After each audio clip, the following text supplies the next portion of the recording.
ሰላም ጤና ይስጥልን ውድ የሸገር ቤተሰቦቻችን የዛሬ መረጃዎቻችን ከዚህ ቀጥሎ ይደመጣሉ። ሶስት ርዕሰ ጉዳዮች ላይም ትኩረት ያደርጋሉ። የመጀመሪያው ርዕሰ ጉዳያችን ከሰሞኑ ከፌንቴክ ኢንቨስትመንት ጋር በተያያዘም በርካታ ታዋቂ ግለሰቦችና አርቲስቶች በቁጥጥር ስር መዋላቸው ይታወሳል። ይህንም በተመለከተም በኢትዮጵያ ባለፉት 7 ዓመታት ዘረፋንና ሌብነትን ስላለማመደው የብልጽግና ፓርቲና የፓርቲው ቁንጮ ባለስልጣናት እናነሳለን። ከዛ በተጨማሪም ሌላው የምናነሳው ጉዳይ በኢትዮጵያ የሱዳን ድንበር እየተካሄደ ያለውን ውጊያ ነው። በሱዳን ወታደራዊ ኃይልና በፈጥኖ ደራሽ ኃይል መካከል በኢትዮጵያዋ ኩምሩክ ከተማ እየተካሄደ ያለው ግጭት ለፋኖ ኃይሎች ከፍተኛ ጠቀሜታ እያስገኘ መሆኑ እየተነገረ ይገኛል። ይህንን ጦርነትና ለፋኖ ኃይሎች ያመጣውን ጥቅም እናነሳለን። ወደ ዝርዝር ጉዳዮቹ እናልፋለን። እናንተ ማሳብ አስተያየቶቻችሁን በኮሜንት አድርሱን። እንደዚሁም ሸገር ቲዩብን ሰብስክራይብ፣ ላይክ እና ሼር ያደርጋችሁ ለወዳጆቻችሁም እንድታጋሩ እንጠይቃለን። ወደ መረጃው እናምራ።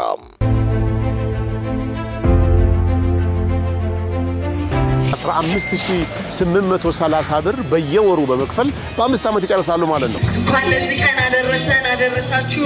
ከሰሞኑ ከፌንቴክ ኢንቨስትመንት ጋር በተያያዘ በርካታ ታዋቂ ግለሰቦችና አርቲስቶች በቁጥጥር ስር መዋላቸው እየተነገረ ነው። ነገር ግን በኢትዮጵያ ባለፉት 8 ዓመታት ዘረፋንና ሌብነትን የብልጽግና ከፍተኛ ባለስልጣናት እንዳለማመዱት ይነገራል። የዛሬን ስናስብ የግድ ከትናንቱ መጀመር አለብን። እናም የታከለ ኡማን ገበታ አስደንጋጭ ዜናዎች እንደ ዘበት መርሳት አይቻልም። ታከለ ኡማ በከንቲባነት በሾመበት ጥቂት ወራት ውስጥ ነበር ለአዲስ አበባ ነዋሪዎች የተገነባውን 44000 ኮንዶሚኒየም ቤት አንድም ሳያስቀር ለዘመድ አዝማዶቹ አድሎ የጨረሰው። አይን ያወጣና በኢትዮጵያ የዝርፊያ ታሪክ ታይቶም ተሰምቶም የማይታወቀው ይህ አስደንጋጭ ጉድ ሲጋለጥ ሰውየው መሬት ሰንጥቆ ይደበቃል ወይ ከሀገር ብር ብሎ ይጠፋል ብለን የጠበቅን ብዙዎች ነበርን። በመጀመሪያ ሙልጭ አድርጎ ካደግን ታከለ እንኳን 44000 የአንድ ኮንዶሚኒየም ዝንብ እሻላልኩም፣ አላየሁም፣ አልሰማሁም አለ። ቀጥሎ ደግሞ የፓርቲ ኦህዴድ ማዕከላዊ ኮሚቴ ተሰብስበውም በሙሉ ድምጽ ባስተላለፈልኝ ውሳኔ መሰረት ፈጸምኩኝ እንጂም በራሴ ያደረኩት አንዳች ነገር የለም የሚል ቃል ሰጠም። በመጨረሻም ስልጣኑን በህዝብ ግፊት ሊለቅ ሲቃረብ በህይወቴ ከሰራው ስራ ሁሉ እጅግ የሚያኮራኝ ለተፈናቀለው የአዲስ አበባ ዙሪያ ገበሬ መኖሪያ ቤት በነፍስ ወከፍ ማደሌ ነው ሲል ያለምንም አፍረት የፈጸመውን ዝርፊያ በአደባባይ አወጀ። በመልቀቂያው ሰዓት ምን ታመጣላችሁ እናንተ ዝርፊያ የምትሉት፣ ለኔ ግን ታላቁ ስኬቴ ነው እያለም ከነዋሪው ህዝብ ጋር መበሻሸቁ ነበረ። የአዲስ አበባ ነዋሪ ለዘመናት ቆጥቦ የገነባውን ኮንዶሚኒየም ነው እንግዲህ ለዘመድ አዝማዶቹ ያደለው። እውነቱን ነው። ምን ያመጣል ይሄ እንደ ሻይ ቅጠል የረከሰ ህዝብ ነበር ያለው። ጉዳዩ የገረመን ብሽሽቁን አለቃው ጠቅላይ ሚኒስትር አብይ አህመድም ሲቀላቀለው ነበረ። ከአዲስ አበባ ህዝብ ጋር ብሽሽቅ፣ ከተደማሪና ከተለጣፊ ፓርቲዎች ጋር ብሽሽቅ፣ ከኢትዮጵያ ህዝብ ጋር ብሽሽቅ ነበር የያዙት። ጠቅላይ ሚኒስትሩ ሽቅርቅሩን ታከለ ኡማን የህዝብ ኮንዶሚኒየም ቤቶችን በግላጭ ከዘረፈበት የአዲስ አበባ ካንቲባነቱ ስልጣን አንስቶት የአገሪቱን ማዕድናትና ነዳጅ ሁሉ በተዛዙ ስር እንዳሻው እንዲፈነጭበት ወደ ማዕድንና ኢነርጂ ሚኒስቴር ወስዶ በሚኒስትርነት ሾመው። በታከለ የካንቲባ ወንበር ላይ ደግሞ የኦህዴዷን ጣይቱ ብጡል ወይንም አዳነች አቤቤን አምጥቶ አስቀመጠ። አሁን ታላቁ ዘራፊ ታከለ ኡማ በንቲም የአገሪቱ 85 በመቶ የውጭ ንግድ የሚተላለፍበት የኢትዮጵያ ጅቡቲ የምድር ባቡር አክሲዮን ማህበር ዋና ስራ አስፈጻሚ ነው። ፊንፊኔ ኬኛ ምን አባት አመጣለ፣ አሊ ብሄድ ኩማ ብሄር ታከለ ብሄድ አዱ ገነት ምን አግብቶ በኬኛዎች ልዩ ጥቅምና ልዩ ስልጣን ነው ነገሩ። ታከለ የኢትዮጵያ ጅቡቲ ምድር ባቡርን ያዘበታል። ጅቡቲ ላይ ደግሞ የሚጠብቀው የራሱ ፓርቲ ክፉ ቀን መስካሪና ቀኝ እጅ ነው። በመስቀል አደባባይ ተገድሎ የተገኘውን የህዳሴ ግድቡን ዋና መሐንዲስ ኢንጂነር ስመኘው በቀለን ከጉባ ድረስ መጥቶም ራሱን በራሱ አጥፍቶ ነው የሞተው ብሎ በሳቅ የገደለን የቀድሞው የአብይ አህመድ የፖሊስ ኮሚሽነር ዘይኑ ጀማል ዛሬ ላይ የኢህአዴግ ብልጽግና ባለድርጅቶች የበላይ ኃላፊዎች ከሀገሪቱ ባለሀብቶች ጋር በመጣመር ከሀገርና ከህዝብ ላይ እየዘረፉ የሚገኙት ሀብት በሁሉም መለኪያ በታሪክ ተወዳዳሪ አይገኝለትም ይባላል። ግን እነ ታከለ ኡማ ብቻ አይደሉም።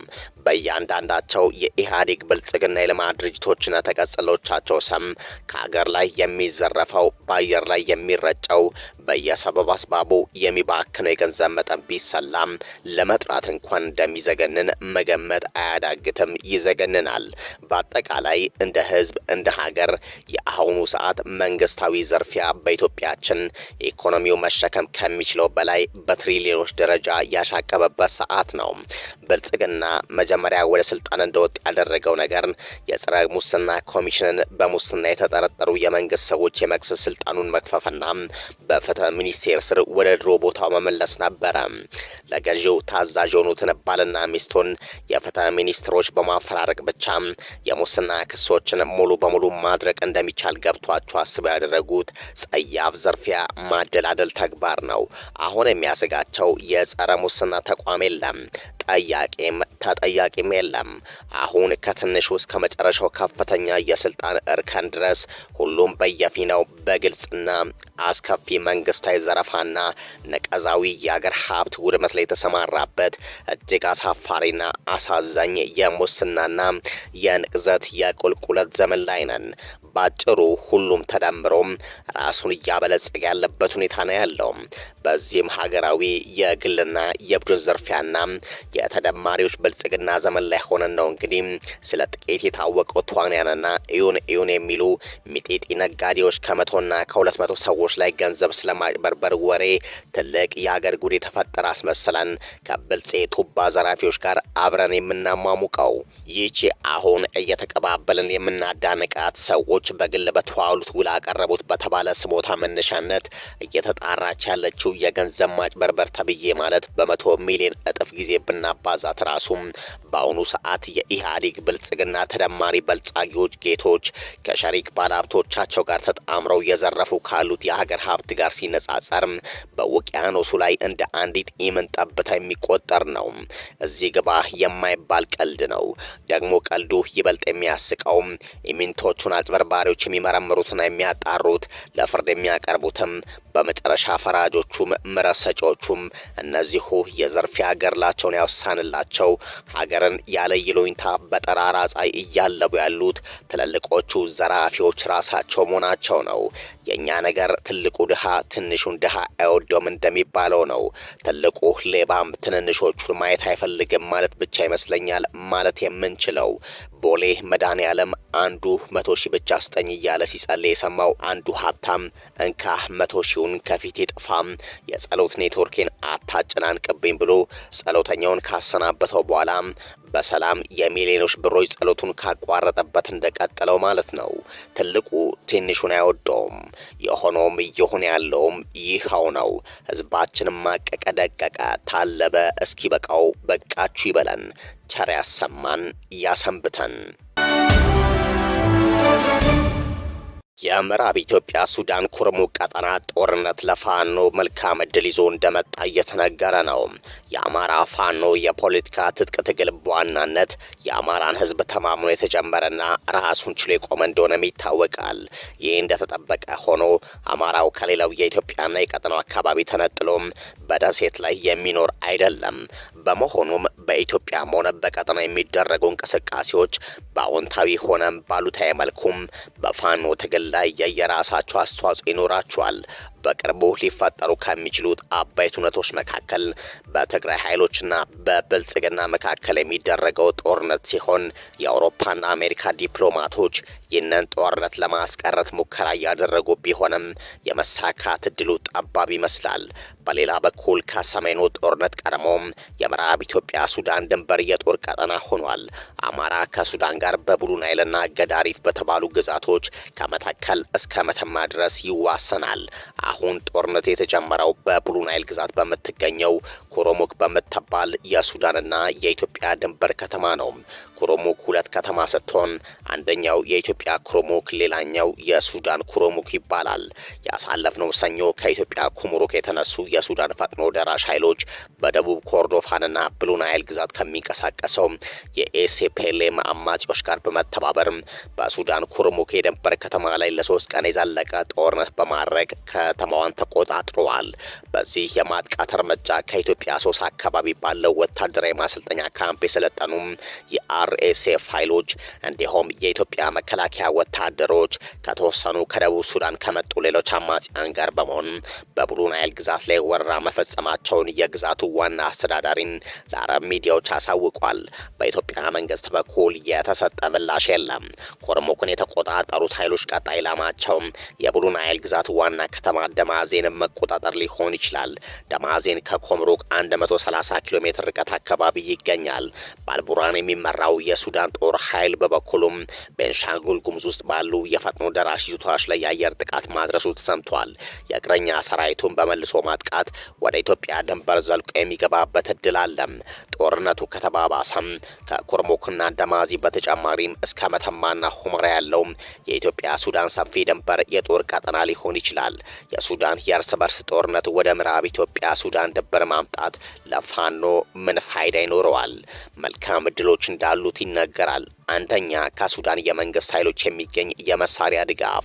ሱዳን ለፋኖ የመሳሪያ ማስገቢያና ማመላለሻ ነጻ ኮሪደር ሆና እያገለገለች ቢሆንም በአልቡርሃን የሚመራው የሱዳን ጦር ኃይል ለፋኖ ምንም አይነት ቀጥተኛ የመሳሪያ ድጋፍ አላደረገም።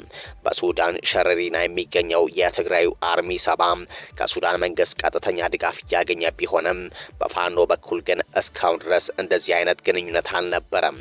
የአልሚቲ ፈጥኖ ደራሽ ከኢትዮጵያ ድንበር ተነስተው ሱዳን ላይ ጥቃት ማድረስ መጀመራቸው የሱዳን የመንግስት ጦር ኃይሎች ፋኖን በቀጥታ በጦር መሳሪያ ወደ መደገፍ እንዲሄዱ ያደርጋቸዋል። ፋኖ ከባድና የቡድን መሳሪያዎችን እንዲሁም ተተኳሾችን በብዛት የሚያገኝበት እድል ይኖራል። ሌላኛው የስልጠና ድጋፍ ነው። አሶሳ አካባቢ ባለ ማሰልጠኛ የሰለጠኑ የአልሚዲቲ ፈጣን ደራሾች በኩሩሙክ ጦርነት መሳተፋቸው በተግባርም በመታየቱም የአልቡርሃን የሱዳን መንግስት ጦር ኃይሎች ለፋኖ የስልጠና ካምፖችን እንዲከፍት የሚያደርግበት እድል ከፍተኛ ነው። አፋብን በዚህ ረገድ ከተለያዩ የአማራ ወረዳዎች ወጣቶችን በፈቃዳቸው ወይንም በአፈሳ መልክ በመመልመል ወደ ሱዳን ለስልጠና የሚልኩበት ሁኔታ ሊፈጠር ይችላል። የአማራ ህዝብ ቁጥሩ ብዙ በመሆኑ እንዲሁም ለ3 ዓመታት በቆየው ጦርነትም ወጣቱ ስራ አጥ ስለሆነ ለፋኖነት የሚመለመል ቁጥሩ ብዙ የሆነ ወጣት ይኖራል። የቀጠናው ኃይሎች እውቅናን ማግኘት በሱዳኑ ጦርነት የአልቡርሃንን ኃይል ደግፎ ፋኖ የሚሳተፍ ከሆነ ከሱዳን ጎን የተሰለፉትን የግብጽ የሳውዲና ሌሎች የቀጠናው ኃይሎች የፖለቲካ እውቅና የፋይናንስና መሳሪያ ድጋፍ የሚያገኝበት እድል ይጨምራል። በአካባቢው ያሉ የወርቅ ማዕድን ማውጫዎችንና የህዳሴው ግድብ ጦርነቱ ተባብሶ የሱዳን የጦር ኃይሎች ፋኖንና የጉሙዝ ኃይሎችን በመያዝ ወደ ቤንሻንጉል የሚገቡ ከሆነ ከፍተኛ ገቢ የሚያስገኙ የወርቅ ማዕድን ማውጫ ስፍራዎች በፋኖ ቁጥጥር ስር ሊገቡ ይችላል። የአፍሪካ ትልቁ ግድብ ባለበት ቀጠና ፋኖ ጎልቶ የሚታይ ከሆነ በቀጠናው ያሉ ኃይሎችን ትኩረት ይስባል። ከዚህ ባሻገር ስጋቶችም እንዳሉ ይነገራል። የአልሚቲ ፈጥኖ ደራሽ ኃይሎች በብሉ ናይልና ገዳሪፍ ግዛቶች ያሉትን የኢትዮጵያና ሱዳን ድንበር የሚቆጣጠሩ ከሆነ የፋኖ የሎጂስቲክስ ኮሪደር እክል ይገጥመዋል። የኢትዮጵያ ሱዳን ድንበር ለአማራ ፋኖ ወሳኝ የሎጂስቲክ አቅርቦት ማስገቢያ በመሆኑም ከኩሩሙክ እስከ መተማ ያለው የድንበር አካባቢም በኢትዮጵያ መንግስት በሚደገፉ የአልሚዲቲ ኃይሎች ከተያዘም በፋኖ እንቅስቃሴ ላይ አሉታዊ ተጽዕኖ ይኖረዋል።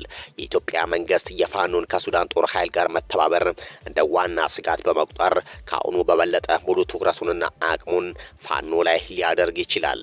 የአማራ ክልል የአካባቢው ኃይሎች የጦር ሜዳ የመሆን እድሉም ይጨምራል። በአጠቃላይ የሱዳን የእርስ በርስ ጦርነት ወደ ኢትዮጵያ ሱዳን ድንበር መጠጋት ለፋኖ ብዙ መልካም እድሎችና የተወሰኑ ስጋቶች ይዞ መጥቷል። የአማራ ፋኖ ወቅታዊ ሁኔታውን በመገምገም የቀጠናውን ሁኔታ በየጊዜው ተለዋሽ ክስተቶችን እያስተናገደ ስለሆነ ለዚህ የሚሆን ስትራቴጂክ አመራር ሊሰጥ እንደሚችልም እየተነገረ ይገኛል። ከሸገር ቲዩብ ለዛሬ እሁድ ያዘጋጀነው መረጃ ይህንን ይመስል ነበረም። ሀሳብ አስተያየቶቻችሁን በኮሜንት አድርሱን። ሸገር ቲዩብን ሰብስክራይብ፣ ላይክ እያደረጋችሁ አጋርነታችሁን አሳዩን። በያላችሁበት ሰናይ ጊዜን ተመኘን።